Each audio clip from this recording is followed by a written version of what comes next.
શું કરવા આવ્યા છે, શું કરી રહ્યા છે, કઈ જવાનું છે, સાચું ઘર કોનું કયું કરવાનું છે.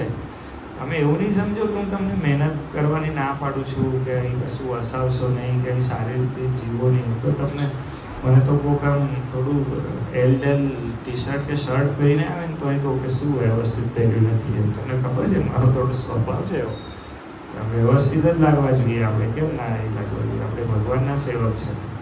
પૃથ્વી પર ચાલવાનું તો દાસ થઈને ચાલવાનું, પણ અંદરનો પેલો રાજા છે હું, હે ને.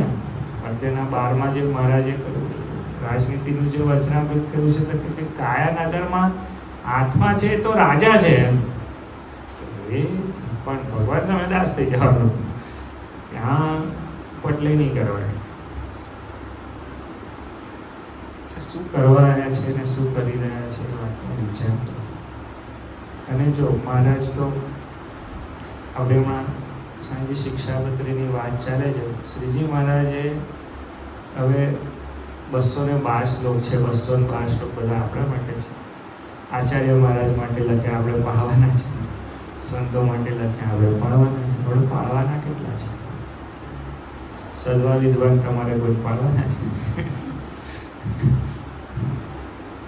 તો મહારાજે તો બહુ આપણને કેટલા ઓછા એની અંદર આપણને એવું કહ્યું કે પંચવર્તમાન પાળ.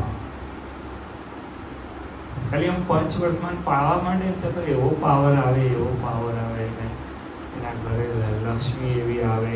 આમ ખબર છે તમને, કડક થઈ જાય. હવે પંચવર્તમાન પાડે એની અંદર પંચવર્તમાન ન પાડે કેટલું દુઃખ. તમને ખબર છે ને કેટલો ત્રાસ હોય, દુઃખી થઈ જાય.